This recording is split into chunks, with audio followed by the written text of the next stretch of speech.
Hi, and welcome to JD and Liz Talk. I'm Liz McMullen. And I'm JD. Today we have some seriously amazing guests for an even more seriously amazing discussion. In our virtual studio, we have Paige Braddock. Paige, tell us a little bit about you. I do a comic called Jane's World and another graphic novel called The Martian Confederacy. Ooh, I like that. And Jennifer Camper. Hi. Hello. Tell us a little about yourself.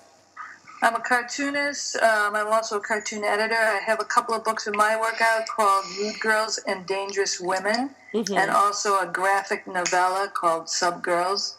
And I've also edited 2 issues of Juicy Mother, which is a queer comics anthology, and all kinds of other projects.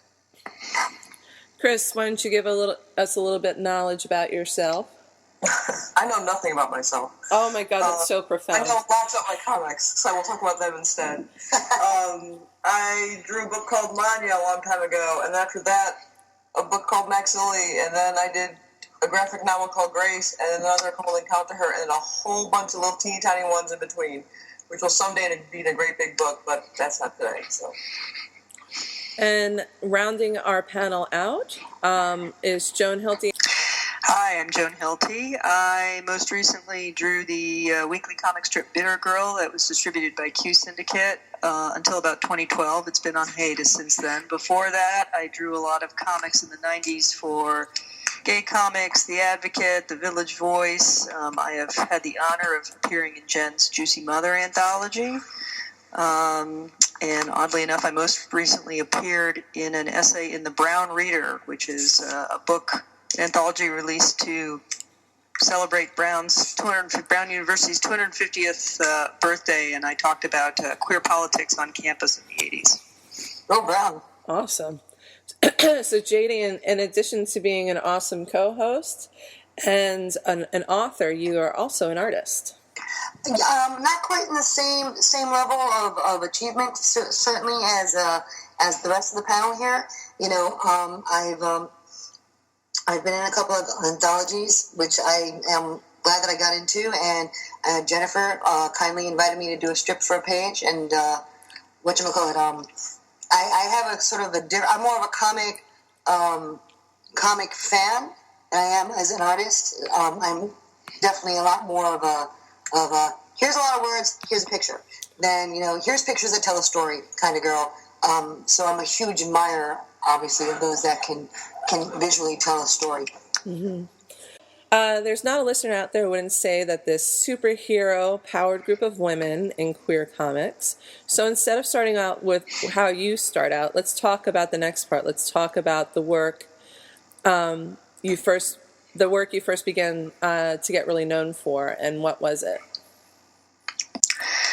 I mean, I owe, San Francisco and really Jennifer Camper just about everything, because I'm from there originally, but I went back east, this is Joan, for school.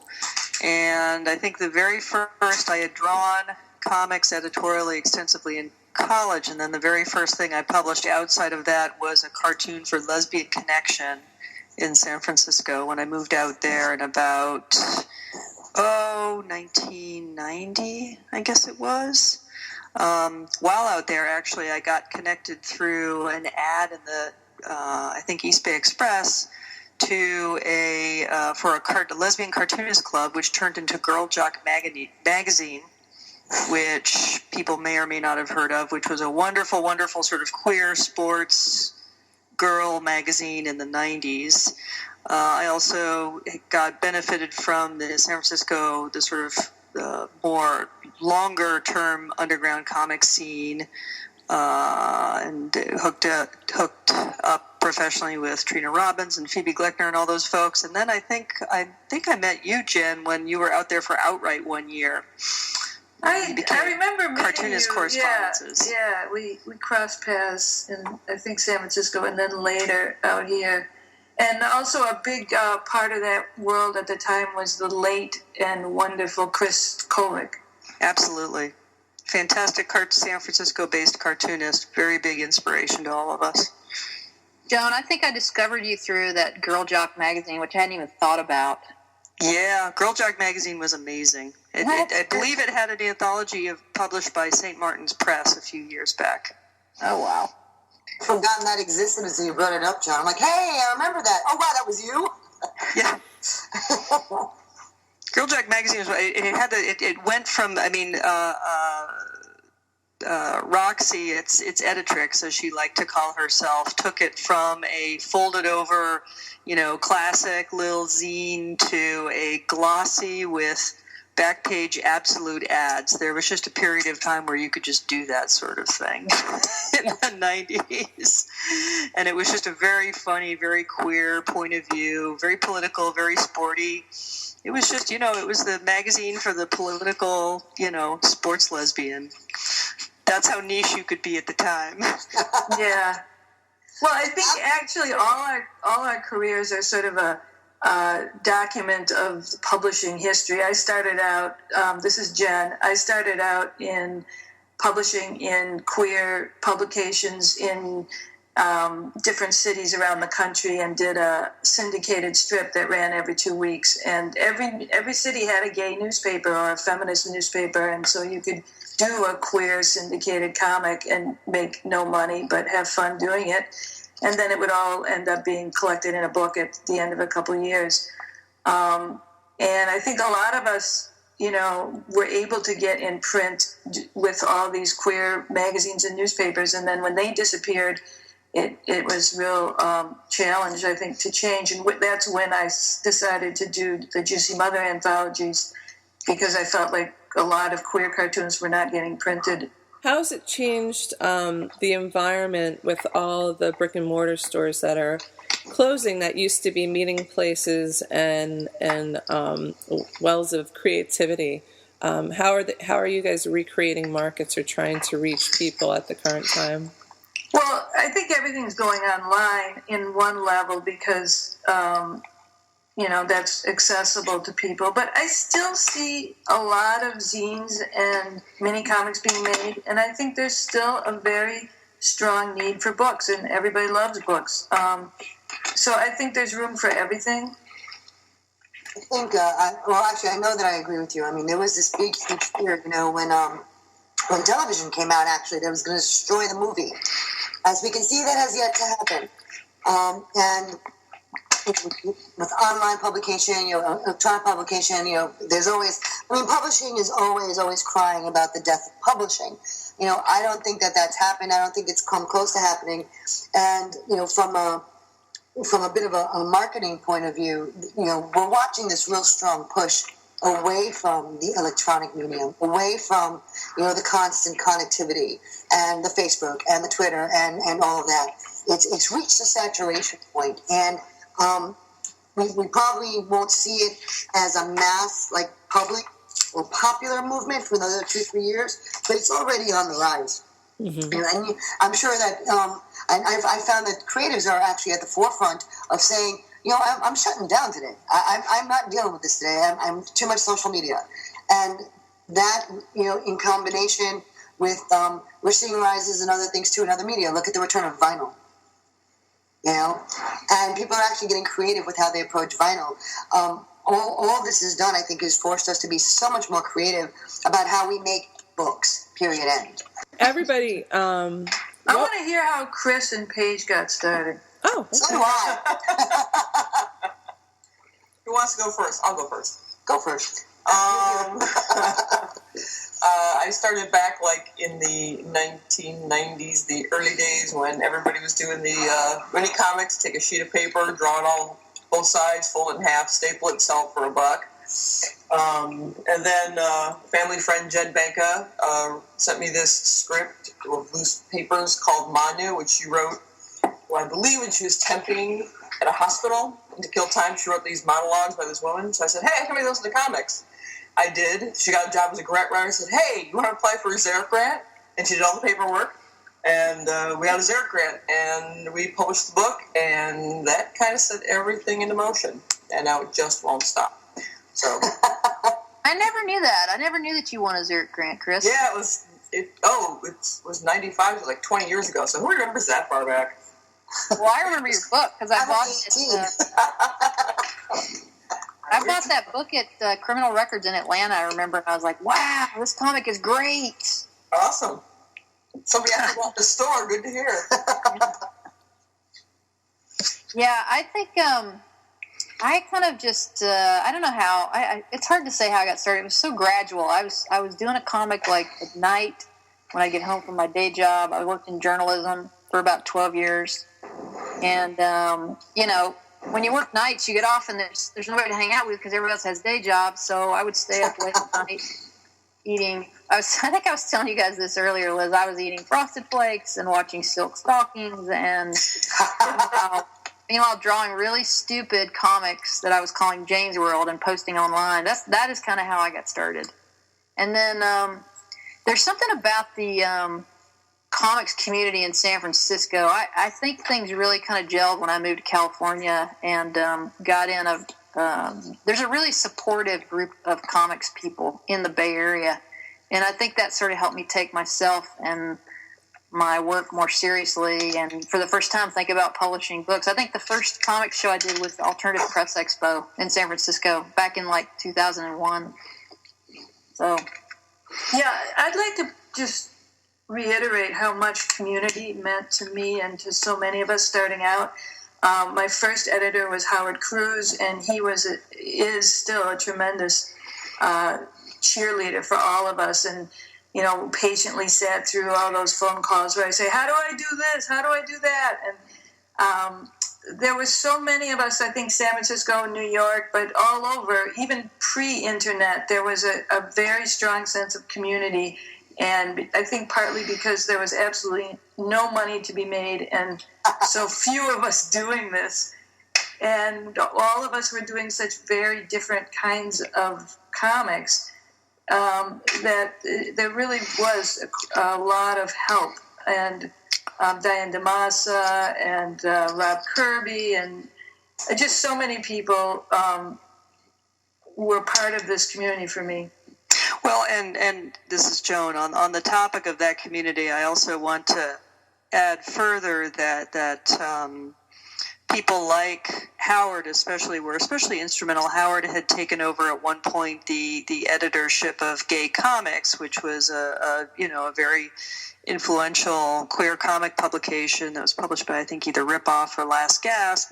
And it had been Gay Comics was started by Kitchen Sink Press, and Howard was the founding editor. That's right. Howard was the founding editor, and Howard sort of like made a point of bringing in new voices, and he was of sort of mixing it up a little and sort of taking it from just the sex comics that had mostly been out there for gay comic books like Beat Men and that kind of thing, and bringing in like actual women and actual cartoonists of color. And Robert Triptow continued that tradition after him, and Rob Kirby, I don't think, from roughly the next generation. That's overstating it, but I don't think he would, he'd mind hearing that, he also, was very inclusive of queer women and people of color in the anthologies that he produced, and it was not just a supportive community, but it was a community of queer cartoonists that sort of crossed, those micro groups within the queer community, to try to give voice to everyone, which was a big deal. Well, on that note, I mean, here's me in Chicago. This is all happening in New York and the West Coast, where all the freaks live. And I'm we here. did have that advantage, yes. I had to. Come on. I'm here in Chicago. We're a major city, but there's no queer cartoonist community at all. So I'm here by myself, just kind of twisting the wind. But the salvation was when I moved to the city in the early 90s. At the end of college, there was a great comic book shop called Haley's Comics. And the owner, Sung Koo, he carried some Marvel, some DC, but a huge, just giant indie section. So it had gay comics. It had all those books from the 90s. I just could go every week and spend so much money that I did not have buying all these gay-oriented books and zines and stuff he had all. It was eye-opening. It's like, hey, there's a ton of people out there doing this stuff. So it was actually very cool in that respect. Well, it's funny. I didn't know that a scene existed except for, I was kind of really isolated because, Staten Island. Seriously, and, I was working full-time as an EMT of all things. So I had this little strip that I was doing. It was called Wives, that actually was in New Jersey Pride magazine. They used to put that out, every couple of months and whatever, and I did a little, 3 or 4 pound strip for them. I did that for about a year and a half, and I think I actually submitted something for Gay Comics right before they stopped printing altogether. Oh. So it got in, but it never got printed, but the thing is, it encouraged me, and what I did from there was I had this whole story that I'd worked out and everything, and what's the woman's last name? Joan from you'll know who this is. Jeanette from Vertigo. Well, Jeanette Kahn was more than from Jeanette Kahn, an editor. Jeanette Kahn, if you're talking, Jeanette Kahn was the editor of the publisher of DC Comics for a while. You may be thinking of someone else. Well, no, I'd met Jeanette Kahn through Jim Higgins, and then who was his editor? I can't remember. She's a DJ now. The editor turned DJ. Yeah, she's the one who did the big book of all of those.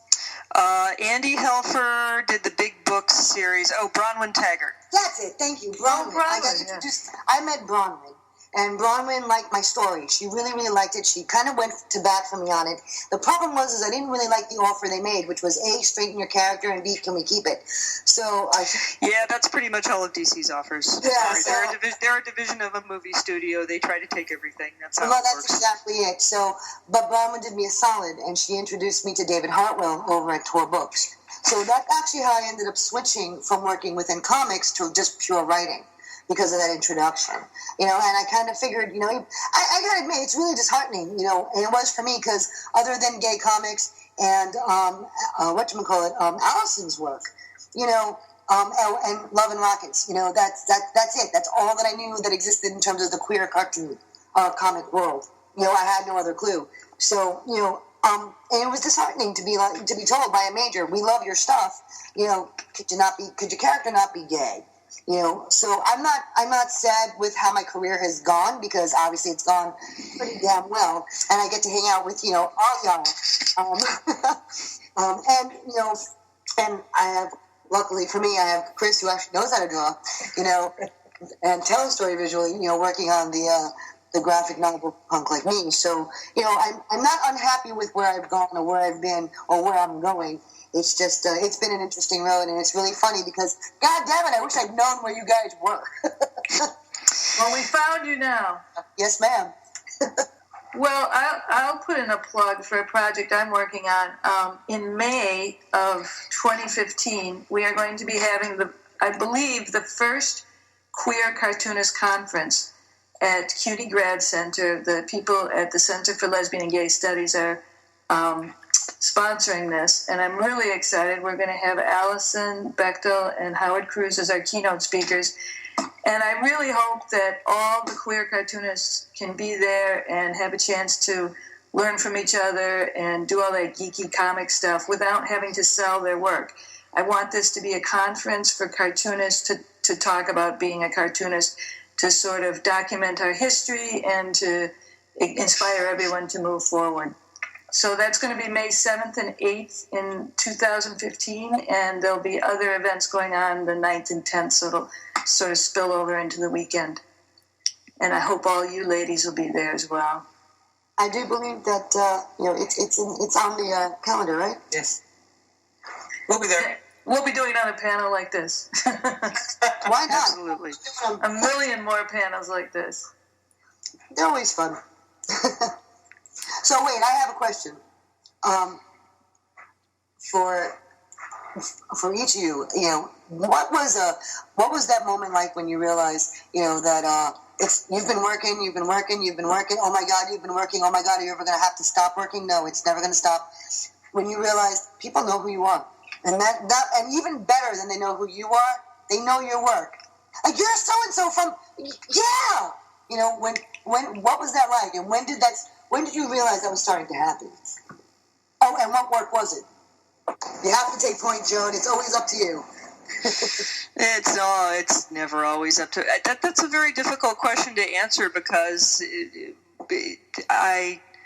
I felt recognized by different audiences as my career built. I was accustomed to being a fairly well-recognized college cartoonist, then in a brief spurt after college of trying to become a mainstream syndicated cartoonist. I just started doing things for independent publications. It might have been one of those moments, might have been when I got a hat tip in the Comics Journal. That was very exciting. I can't even remember the article anymore. But little things like that, or little things like sending my then full-page Bitter Girl comic off in a even briefer period of self-syndication of Bitter Girl to the Minneapolis paper, and having them send a copy and seeing it run.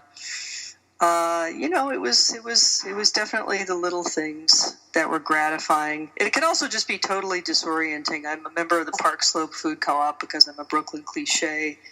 And I walked in the other night and swiped my card, and the woman swiping at the counter said, "You're that cartoonist." And I was really startled and horrified because my photo on that card is horrible. But it was still kind of cool, And I was like, and Bitter Girl has been on hiatus for 2 years, and this is what I've always enjoyed, are these little spots. I mean, and that's the other thing. I publish so many different places. I guess you could argue that another very different kind of recognition was when I was doing a back-page comic for the Village Voice, and I got in trouble several times because of the material. Once because I did a comic satirizing closeted Hollywood stars, and had a agent accepting awards up on stage, who people thought was a stereotype. The best moment of recognition when I did a comic for The Advocate was when I did a full-page comic fantasizing about all the female celebrities I had broken up with, and how I went from my breakup with Gabriella Sabatini to a fling with Ellen Barkin to a fling with the bassist for the Bangles, to finally being driven away by Winona Judd on the back of her motorcycle. And the National Enquirer came after us and did a whole article about how Winona Judd had been offended by that cartoon. And The Advocate actually got a cease and desist letter from Winona Judd's lawyers. And I was like, wow. Sweet. It was actually also very horrifying, but I was like, that's recognition, baby. So you're not a country western fan, huh?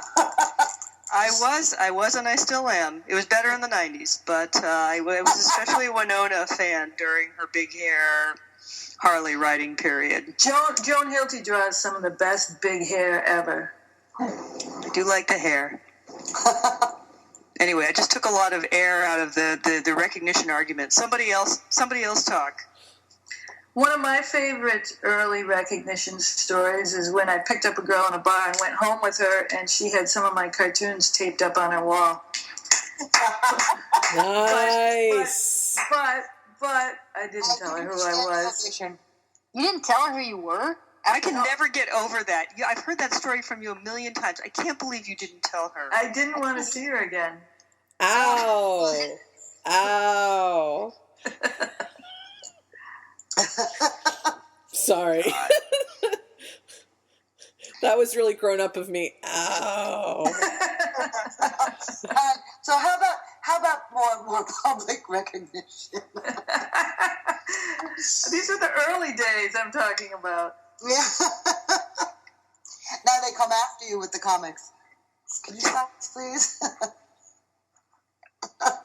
Well, here's another one. I just recently found out that a friend of a friend's 9-year-old daughter has been reading my book, Subgirls, and that made me very happy because it's definitely not suitable for children.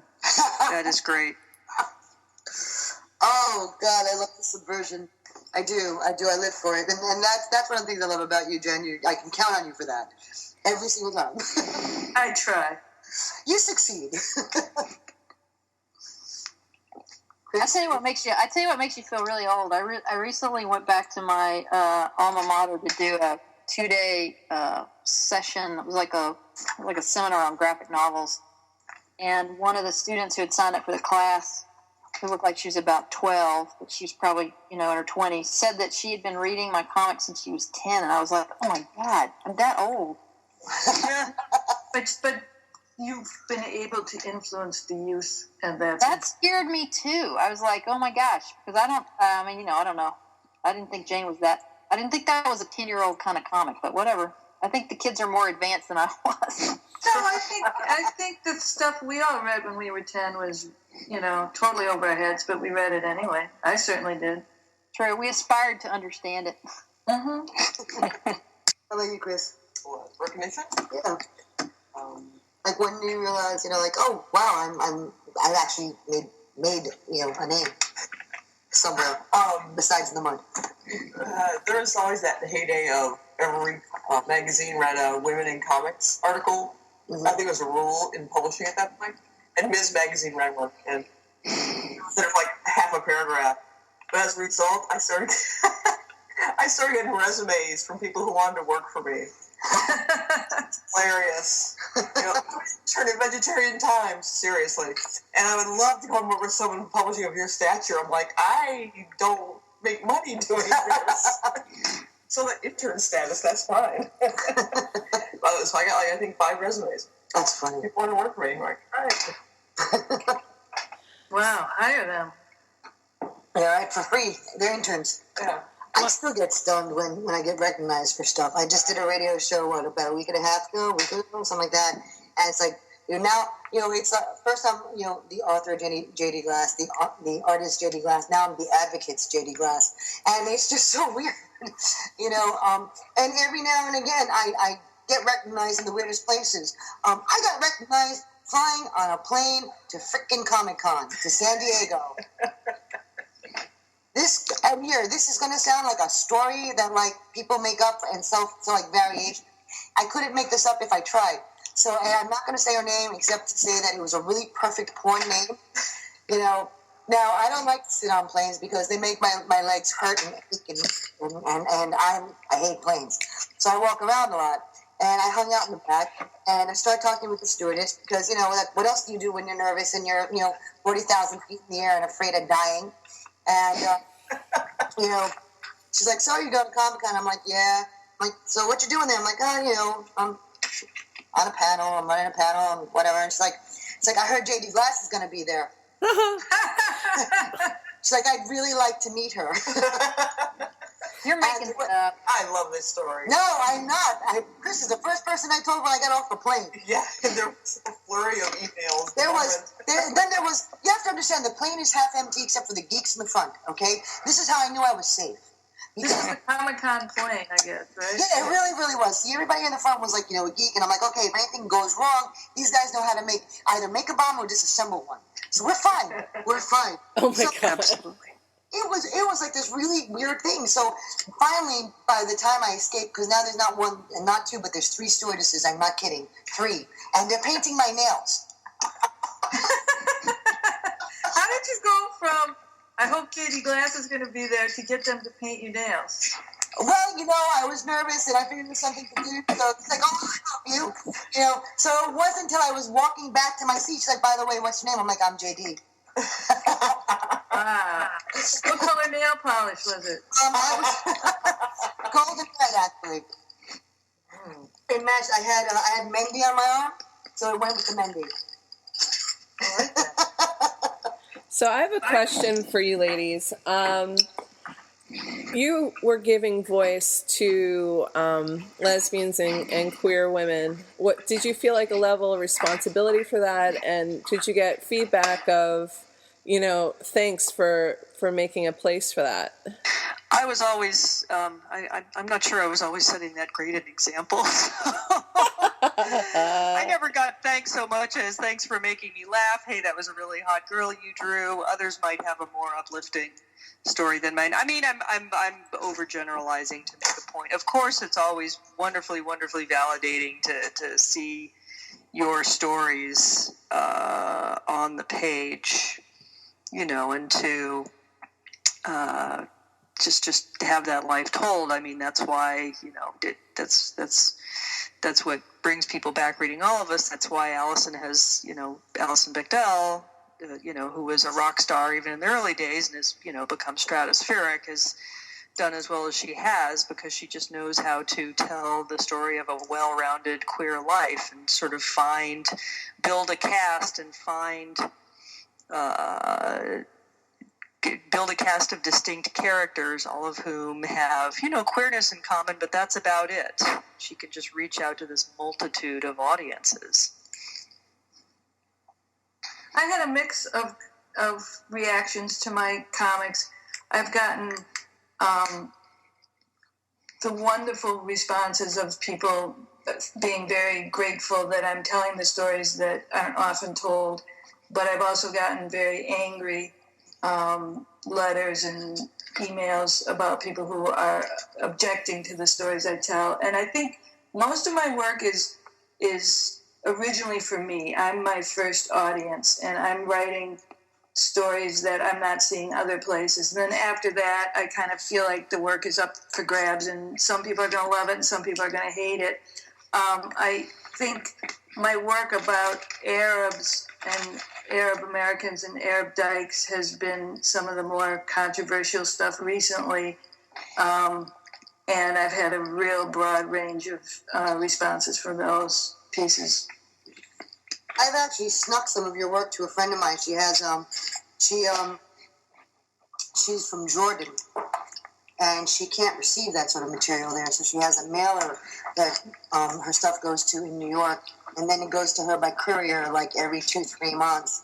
And your work is very, very, very being widely read in Jordan, in Amman.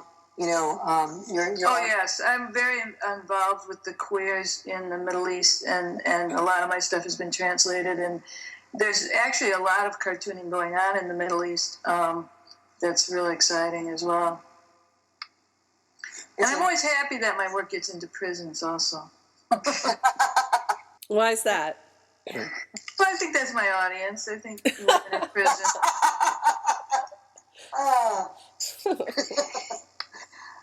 Back with the subversive. Love it. It's, we're all going to end up there eventually. Who do you like reading? Like what revs your engine? What gets you your creative juices going? And what do you aspire to? I mean, I've had trouble. I've been on hiatus, as I mentioned, with Bitter Girl for about 2 years. I really enjoyed doing it. It's basically, and you can still read the archives on my website, joanhilty.net, but it became really tough keeping it up weekly for as long as I did, and I sort of got to a mode where I thought, every joke I can think of, Allison has already done. And mostly I just burned out on it a little, so I put it aside, and I haven't done anything for about 2 years. So the strangest inspiration I had lately was that I went to the New York Historical Society to see the exhibit of Ludwig Bemelmann's art. Everyone remember the Madeline books? Mm-hmm. Yes. I haven't been drawing for like 2 years, and I walked in there and I see these Madeline paintings, and I see these series of drawings that he did when he was like a busboy, having just immigrated to the United States, and he just did them with like a brush pen and a little bit of color, and they're just these crazy caricatures, and I've actually started cartooning again with a brush pen just based on that. And in terms of current stuff, biography and memoir is really what turns me on now. I thought that Ellen Forney's memoir, Marbles, was fantastic. It came out a couple years ago. Yeah. I don't know. What are other people reading? I started reading romance novels. Atta girl. You've noticed. I read everybody here, and I don't dedicate a lot of time to reading only because I'm too busy writing, so pretty much, the people I read are here on this conversation, for the most part. Outside of that, I'm a sci-fi and fantasy fan, and when I have the spare moment, I'll give it to that. Although I admit I have been really doing my damnedest to follow Batwoman. because, the sense of like lesbian loyalty or something. But it would be such a great story if it was better written. So I had to just say that. Yeah, I think that I'm influenced by everything I see or read. And that's across the board. I mean, I'm a huge fiction reader. I watch a billion movies. I read lots and lots of comics, everything except superheroes. And all of that, and I look at a lot of art, and I think all of that informs my comics. And porn. Can't leave out porn. You gotta take that off your history list there. Yeah. I'll show you how to do it next time we hang out. Isn't there like supposed to be somebody on your friend list that, if you do pass that they go get your computer and empty it of all the history that you don't want everybody else to see? You need a digital executor for when you die. That's your job, Kris. Okay, done. Done and done. I say it'll be boring as hell. Sorry. I have a question for Paige. What kind of audience does Jane's World have? I mean, I'm curious because I think it probably reaches into places you never expected. Yeah, I was going to say, when everybody's talking about sort of audience and the queer community and stuff, I have this weird place with Jane's World where it was sort of, when it started out, it wasn't gay enough to be in gay papers, but it was too gay to be in straight papers. It was sort of this weird middle-of-the-road thing, and I mean, it's definitely gotten more gay the further west I've moved, personally, being in San Francisco. But I have a huge straight readership. A huge portion of my readers, I think, online are straight. And occasionally, I guess some of the nicest letters I've gotten have been either from teens who live in the middle of nowhere and read it online and I don't know, gives them some comfort, and also from parents of gay teens who started reading it because they didn't know anything about what it was like to be gay and found the whole gay lifestyle less scary when they were reading Jane's World. That's kind of funny. That's great. But, yeah. How many years have you been doing Jane's World? I started it when I was in... I actually started, sketching it when I was in Chicago, so that would have been, 91, and then... started it in earnest when I moved to Atlanta, probably in the early 90s, 93, maybe 94. It took a while for it to gel because, like I said, I just did it basically with a Sharpie marker late at night, trying to entertain myself. And then after a while, I was like, maybe these characters have a life of their own. I should give them a little room to breathe. And that's sort of when online publishing just kind of got started, 94, 95. So. Well, and again, Paige, you had, you sort of as you were saying, you were characterizing it as not straight enough for gay audiences, not gay enough for not gay enough for gay audiences, not straight enough for straight audiences. But it also that, the glass half full way to look at that is that you just had a great mix of characters and sort of influences. You had Jane, who's this every woman. You have all her hot crazy exes. You have the cool straight boy sidekick. You have the occasional aliens dropping in. The funny thing, something for everyone. So the funny thing was playing off sort of my straight guy friends who were like, oh, you got a straight guy living in a lesbian comic, and I go, yeah, but it's like reality porn. It's not like the kind of stuff you actually download. You know what I mean? It's sort of like quick, somebody break out the Febreze and the nice moms come in kind of stuff. And please, shove the dirty socks under the sofa reality. Actually, I have an interesting question, and it goes back to a question we were discussing earlier, which is, the way you marketed then to the way you market now, and not so much in terms of social media, just in general. What do you find that you're doing the same, and what do you find that you're doing differently? And is it that different from what you did? I have found that that there are different audiences on different platforms. I can't remember if I talked about this with you guys the last time we did a spot, but I hooked up with this woman out of Philadelphia who does social media stuff, and Her name is Selena De Leon, and she tapped into all kind of readers that I wasn't reaching before, just through like the blog and Facebook. Like what kind of readers? Well, like I wasn't really utilizing Tumblr. I wasn't really utilizing Twitter. Somebody said earlier, it's just like we're so connected that I just couldn't do anymore. But what I realized is that I was trying to feed all these different venues with content instead of like maximizing like one post that could go through all these platforms. So do you use all those platforms, or do you have someone else who helps you do that? Both. Like basically my digital online house was a big mess, and she had to kind of come in and clean it up and like integrate everything and make it all work together, And now I can do like one drawing and post it, and it can show up in like 4 places. And if you do a blog post, it feeds to Goodreads or your author's page on Amazon. It was sort of like figuring out that this may not be the question you were asking, but sort of figuring out that you need to maximize what efforts you're putting out there to reach all these different audiences that sort of live in these different spaces. But one thing I've noticed is when I go to comic shows now, much younger readers find Jane's World through Twitter and Tumblr. So this whole new audience is discovering the comics, even though they've been out for, 10, 15 years. So that's been kind of a cool thing. Well, absolutely. And I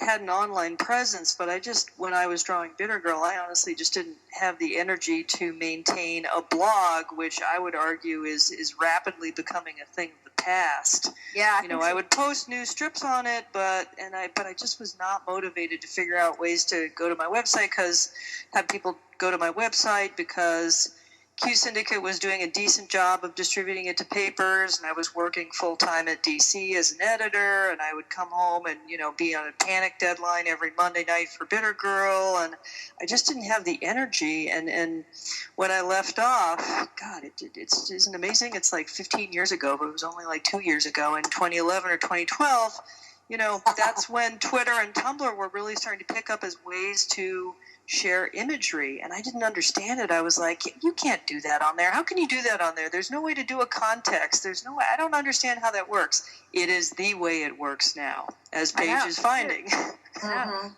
But I find that, I guess, Paige, you have somebody that you're working with. To me, it's just having the time to do all that takes up time from drawing, and I feel like there's just not enough hours in the day to be both. Yeah, to do the content and to promote the content is too much for one person. Yeah, she and I kind of trade off. Like if I have, I can kind of, I can limp along and do my Twitter posts and my Facebook stuff and all that kind of stuff, and then I'll sort of hit a wall. And if I'm trying to do something specific, I'll reach out to her and say, okay, I need your help, and then she'll jump in and she'll be me for a while. It's great. And she makes me sound really smart and really cool and like I know what I'm talking about. You can always tell when she does my Twitter feeds because they actually sound like somebody that uses Twitter. Now I'm going to check. Yeah, I know. The ones that are all about bow ties and donuts, those are me.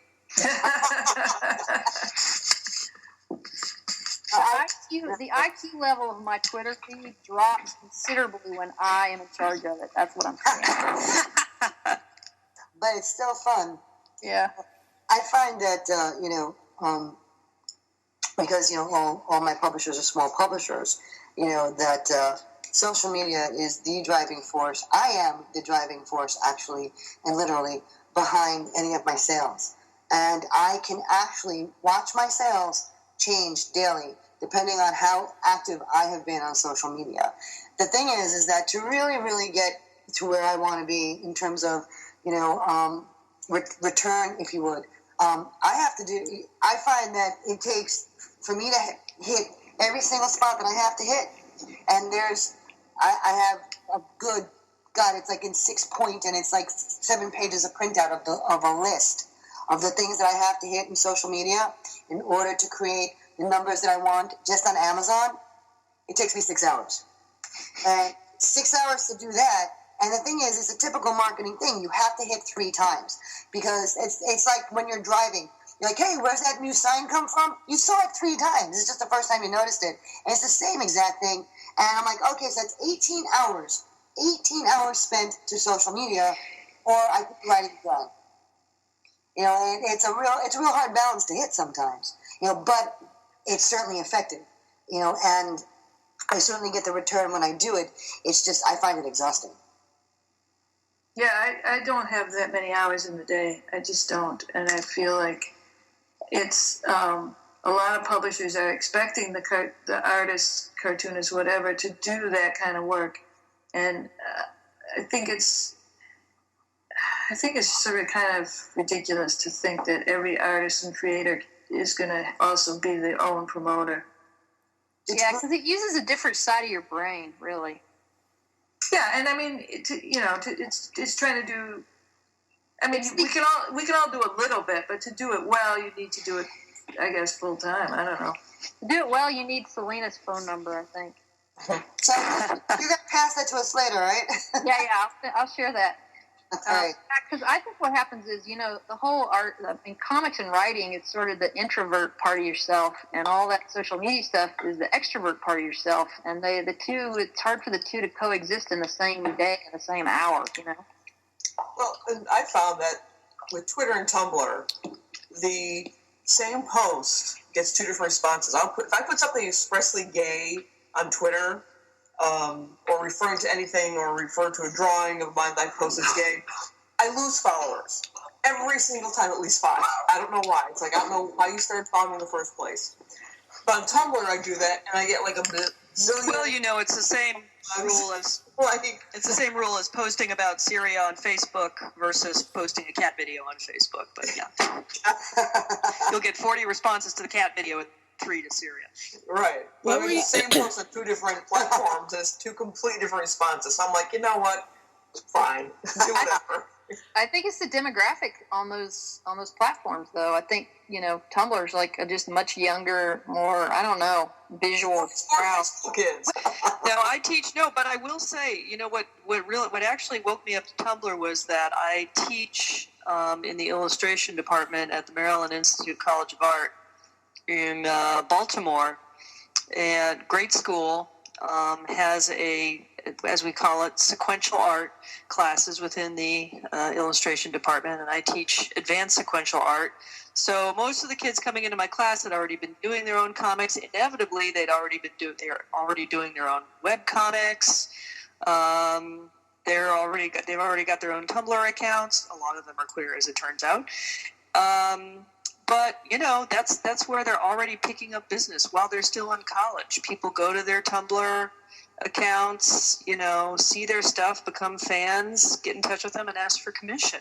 And Tumblr is where my illustration students are getting picked up early. People are fans of their work. They share it around, but they also get in touch with them, and they ask them for commissions, or agents, literary agents who increasingly are becoming fans of comics and graphic novels, are looking at Twitter and Tumblr and looking at it as a place for new talent. Well, the other thing that I was just thinking about is even how I created this show. I was like, I want to have a show.